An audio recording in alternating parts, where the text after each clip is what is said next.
Well, hello, everybody. Thanks very much for joining us today. Well, we are here today talking about health and safety in green buildings. And I have got Rob Buckley, Head of Sustainability at QODA Consulting, Good afternoon. Anthony Thistleton-Smith, he's Founding Director of Waugh Thistleton Architects, and Astrid Hugo, who's Senior Sustainability Specialist and Europe Climate Action and Sustainability Lead at Gensler. Thank you very much. And I'm Vanessa Champion, editor of the Journal of Biophilic Design. Here's one I prepared earlier. So we're going to be discussing impacts on physical and mental health of green buildings versus traditional build and design, plus also the benefits that biophilic design can have on occupant well-being, and also how environmentally friendly buildings are safe spaces. And just for biophilic design, if people don't know it, bio meaning life and philia meaning love or tendency towards, and it refers to our innate connection to natural and nature patterns and biomorphic forms. So anyway, right, over to you guys. So first of all, really, maybe you could introduce yourselves. Astrid, Yeah, if you can thanks. start. So I'm Astrid Hugo. I'm Senior Sustainability Specialist with Gensler, and I lead the Climate Action and Sustainability Services for Europe. That means that I'm working across all types of projects to really infuse and inform them to make sure that we embed best practice sustainability practices to enable the occupants of our spaces to thrive in the long term. Okay, lovely. Thanks. And Anthony? Thank you. I'm Anthony Thistleton from Waugh Thistleton.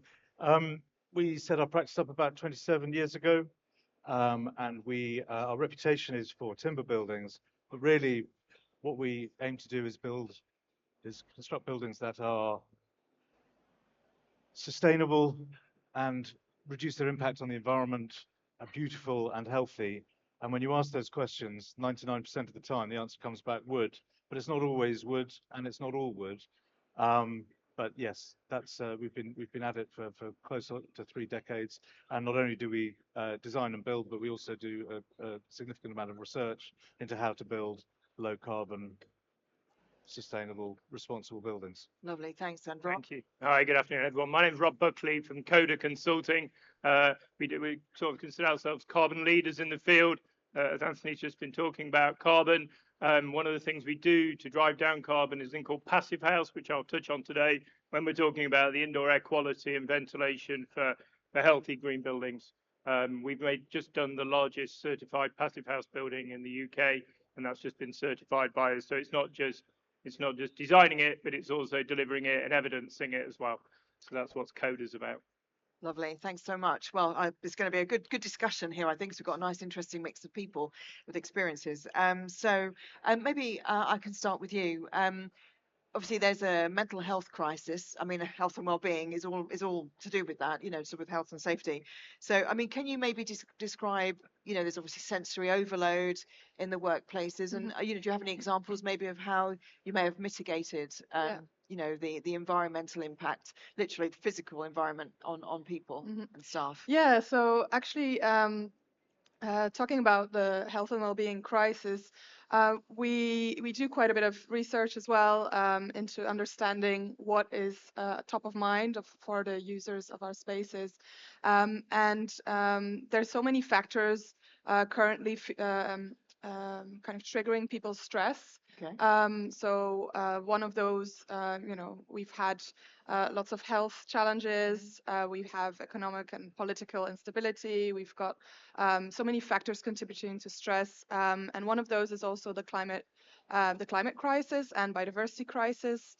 And our most recent Gensler Global Climate Action Survey has recently come back with findings, and to show that actually a lot of our respondents in Europe especially feel underprepared for climate change.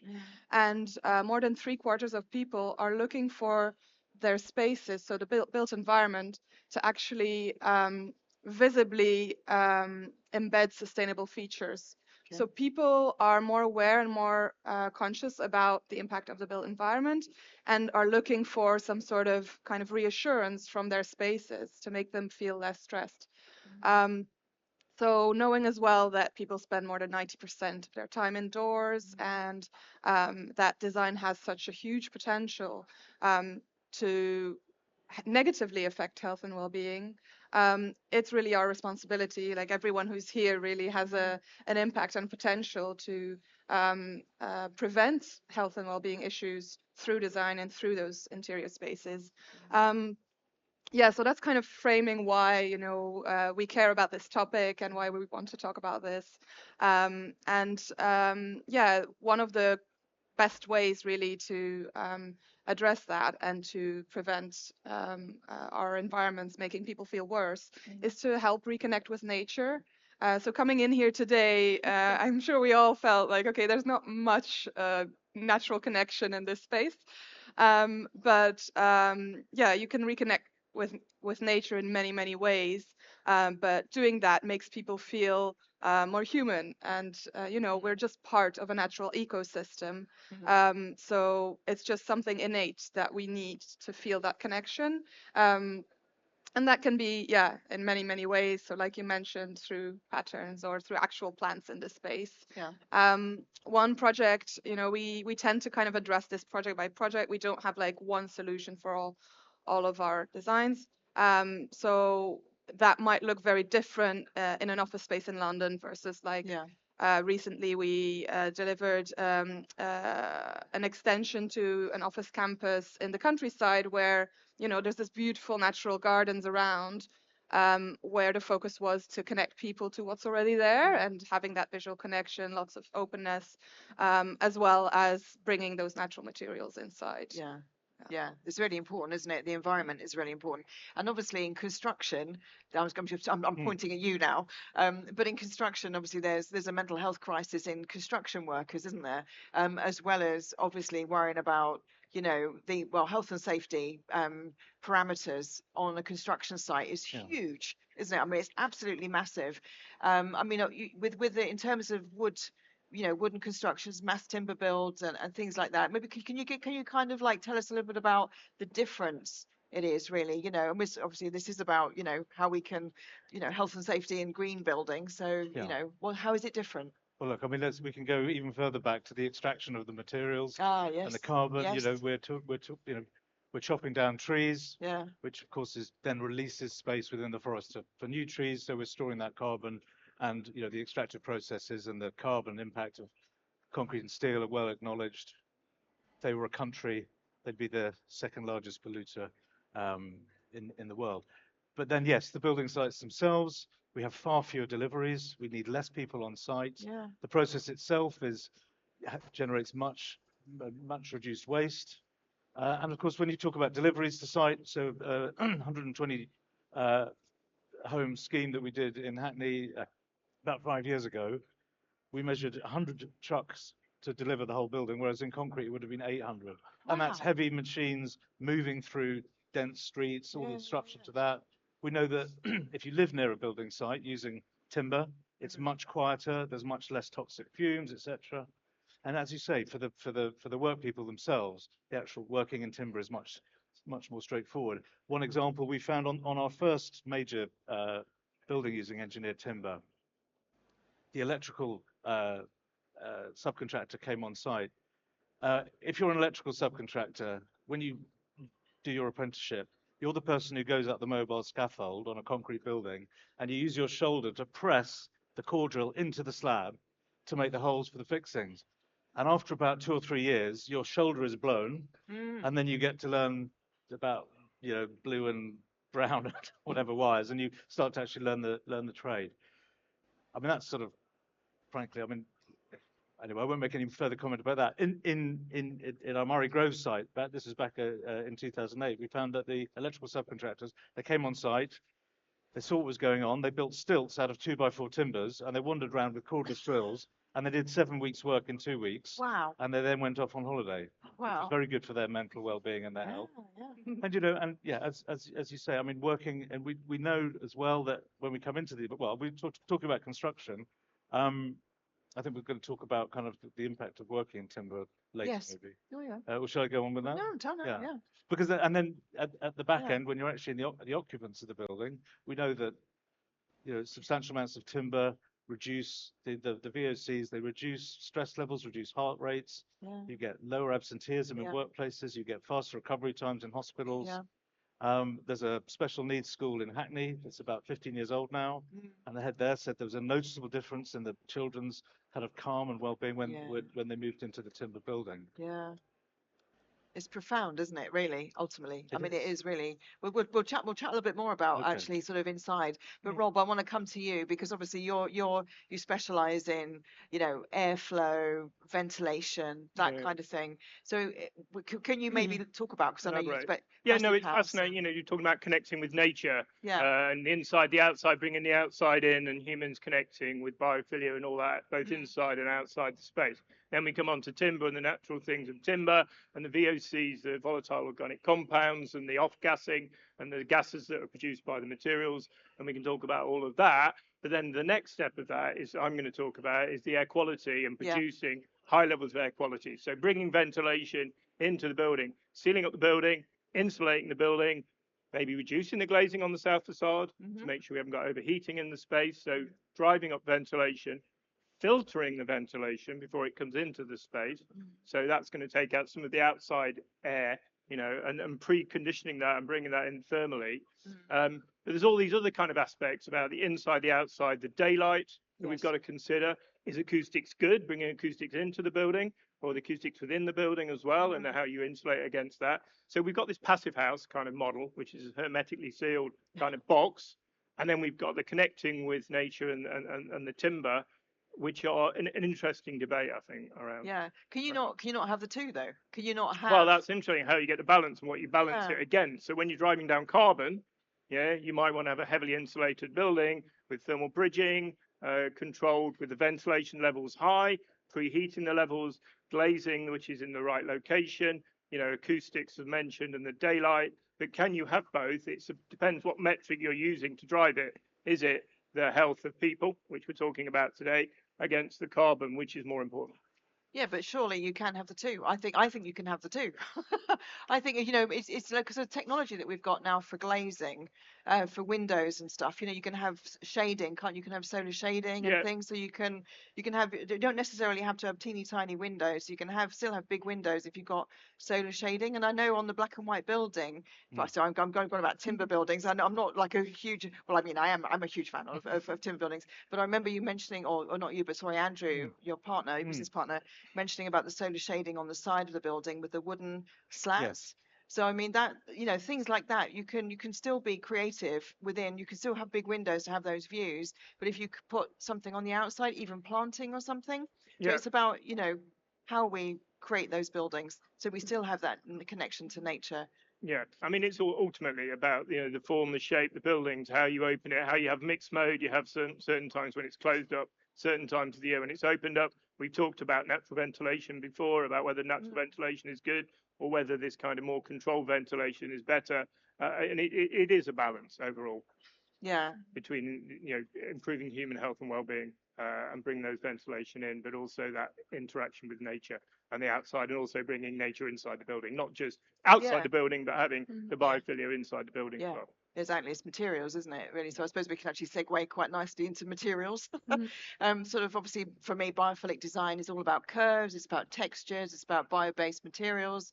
I mean, do you have any examples, maybe Astrid, of things that you maybe have advised on or worked on? Yeah, so recently we delivered Etsy Dublin's office interiors, and yeah, Etsy's motto is making commerce human or something to that extent.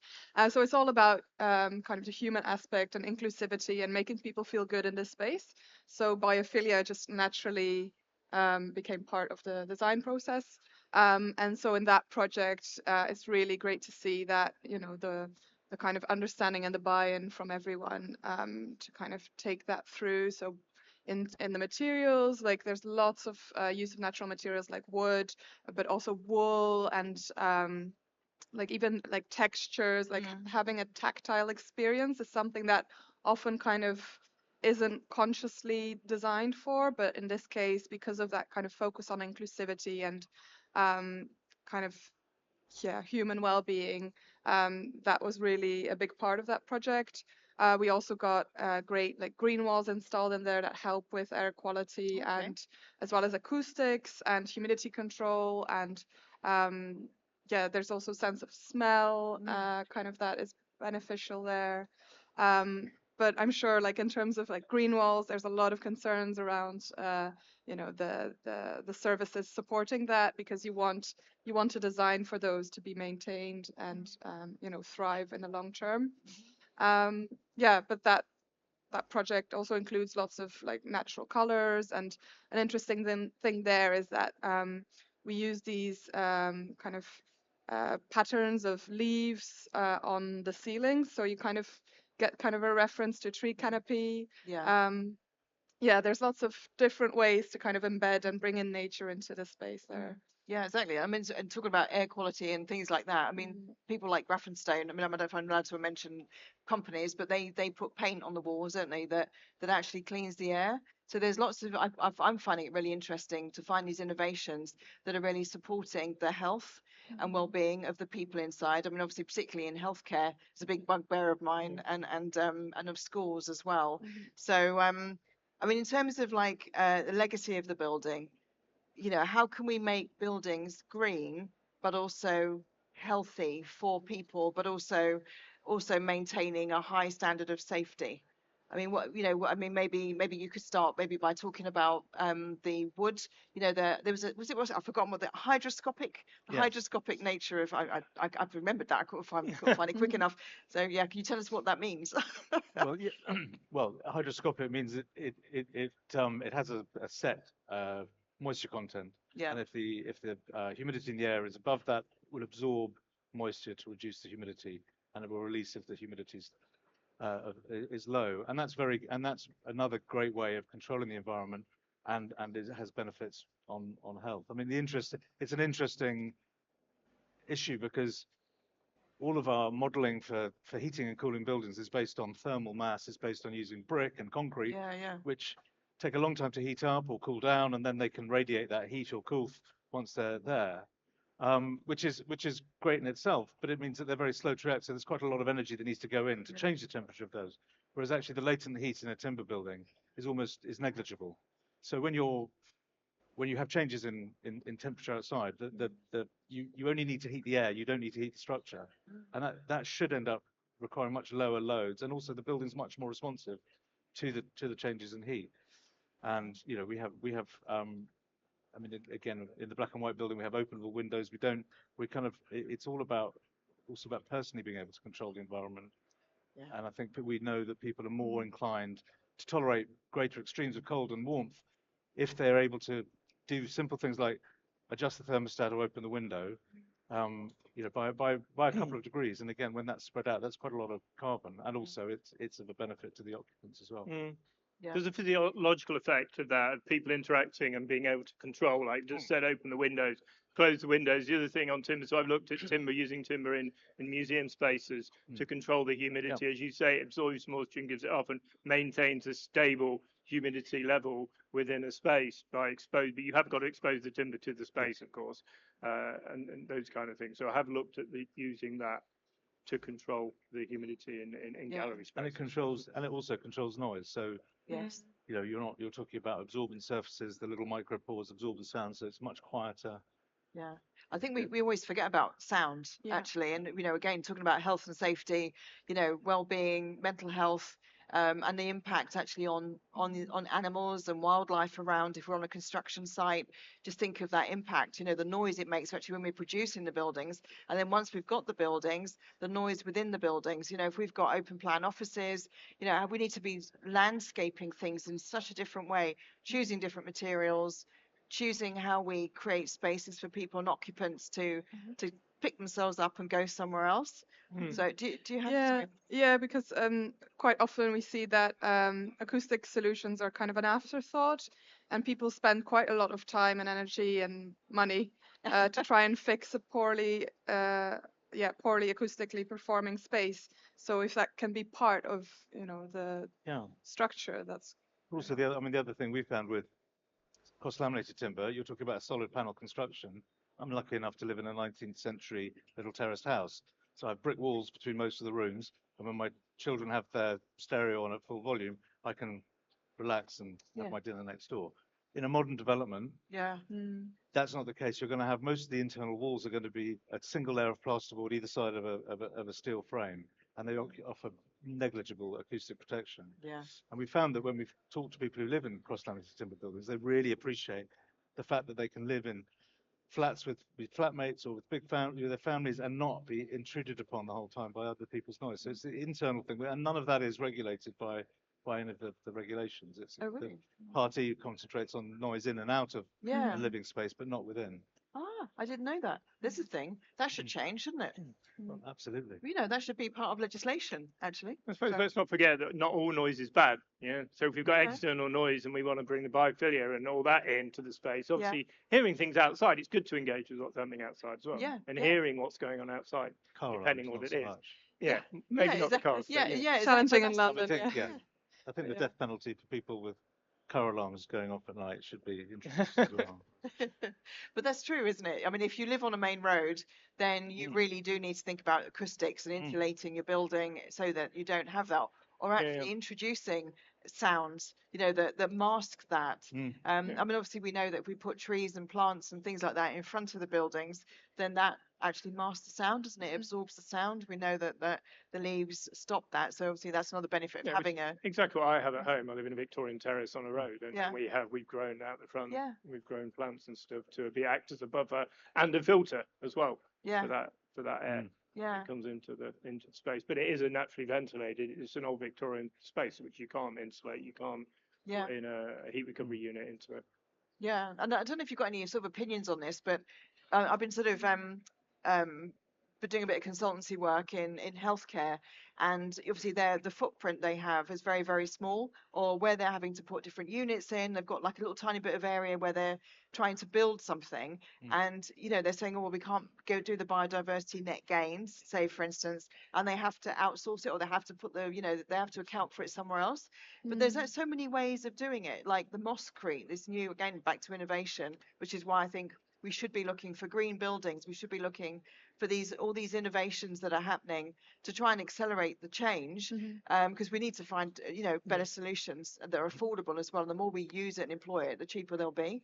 But, you know, about how we can build up as well and increase those sort of biodiversity gains. I mean, do you have any kind of examples or idea or opinions really on how we can build better? Yeah, so I think one thing, it's good that the biodiversity net gain kind of penalizes you for achieving it offsite, because you know the purpose of it is as well that within our city centers that are more built up, that we also bring back nature and that we have more connected habitats, so that, you know, species aren't isolated as much as it is now.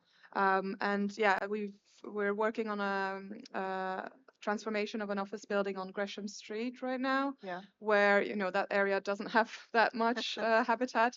So it's quite easy to meet the biodiversity net gain targets because it's an uplift over existing, and if you don't have anything, it's quite easy to meet it. But what's really nice is that there's that co-benefit, you creating habitat for species, but at the same time, people are really benefiting from that connection and having something nearby. So in that case, we really made a point of making the rooftop accessible and having amenities at the rooftop level, so people will actually use it and have that interaction with the green space. Because quite often we see, like, you know, you go on some skyscraper, you're like in an office with a view over rooftops, and you see, oh, there's all these like green areas, but people don't actually have access to them. Yes. So I feel like having that connection is really helpful, because then it kind of helps you protect and like invest in those spaces more. Yeah. Because if it's kind of there but no one sees it or interacts with it, it's easily forgotten or like removed, because you know, we don't really feel the benefit. It's encouraging people to use it as well. If you're the business owner or you're the line manager, it's to say, go and use it, go and use it. Again, it's like, you know, sorry, go on. Well, no, but if you're the building owner, the developer, you know that actually the rental values you get from green space actually can be. We did a project some time ago where we had the core of the building was towards the side of the building, and we said, well, if you move the core back and create these deep lobbies, lift lobbies, with an outdoor space which sort of can be indoor outdoor, the loss of the square footage was more than offset by the uplift in the rental value that the agent told us we get for the remainder of the office. And I think that's, so I mean, what we found, throughout our history of trying to persuade people to build more greenly, actually, if you can make the financial calculations work, then you're in, and it's as simple as that. Yeah, it's got, Yeah, and you have to do, going on from that, you have to do green buildings, because if you're not doing green buildings now, in the future they'll become stranded assets. Yeah, and then there's a stranded asset where those buildings you can't rent out, and therefore you've got to invest now, and you can get better loans and things like that, green loans and finance, and the pension funds will give you better rates against a green building if you can prove it's a green building, and it's about health and well-being of the people and the performance of the people in the building. Can I just pick you up on one of the things you just started talking about, the healthcare there? Yeah. One of the extreme things, obviously, in ventilation, air quality, is healthcare. And I've done some evidence-based design on healthcare facilities, and people actually, the metric is simply people getting out of hospital beds sooner. Yeah. Right, and the metric, and it's proven, air quality, providing good air quality, bringing in high levels of fresh air into the space, daylight and connectivity with the outside as well, and all those kind of things. The evidence points towards healthy green buildings. Yeah, and it's got to be as well, because we always forget that healthcare are workplaces as well. Like schools are workplaces, isn't it? You think, while we're looking at the patients and we want them to get out of the beds quicker, but actually, the staff are in there 24/7. They're on late nights. They're on, to be able to see natural light outside and to get that refreshing of the airflow. I think is so important. Yeah, and it's about the evidence and governance, and in office buildings, people performing better. And there's a UK GBC document on health and well-being in offices. It was a few years ago now, about how it improves performance and retention rates and people going off sick less and all those kind of things. So it's driving that sort of evidence towards greener buildings. Yeah, absolutely fantastic. Well, we're nearly running out of time. So is there anything that you'd like to add, or you would like, sort of people to really, in terms of green buildings that might drive you nuts? So they always ask you, oh, why do we need it? Or, they always ask you this sort of question that frustrates you. Or is just anything else? Is there anything else you'd like to add at this point? I just wanted to touch on the carbon aspect that we were talking about before, because sometimes there's just a lot of co-benefits. So like we mentioned, the well-being benefits as well as potential like biodiversity uplifts. But then as well, if you are using natural materials, chances are that they're actually lower embodied carbon than the alternatives. Yeah. So one thing that we found with that project on Gresham Street is that it's really benefiting us to like push for these natural materials, because then once we compare to like a traditional build, I think on that project, like we saved almost 70% of carbon compared to a baseline. Wow. But yeah, there's just so many benefits. So I think it's important to look at like the wider spectrum of like not just looking at immediate cost, but at the cost of all these other aspects that you're influencing as well. Yeah, thanks, Astrid. Anthony? Well, I mean, I just say, we talk about green buildings, but green cities and healthy cities, I think, proper, outdoor spaces that are well managed and are managed for bio, for planting and other stuff. We know how much we enjoy those as part of our city and how important they are. And I think, we need to be focusing on that as well, not just the. Yeah, absolutely. Yeah. And green buildings and green cities provide the resilience, for the future as well. We've got climate change, things are heating up. If we can put green spaces into cities, into the cityscape, it can reduce the temperature, heat island effect, especially in London. And we can look at those kinds of things to provide resilience for the future. Yeah. Lovely. Well, thanks very much. I think if anyone wants to continue the conversation, we're going to be in the green room at the back there. So thanks very much. Thank you. Thank you.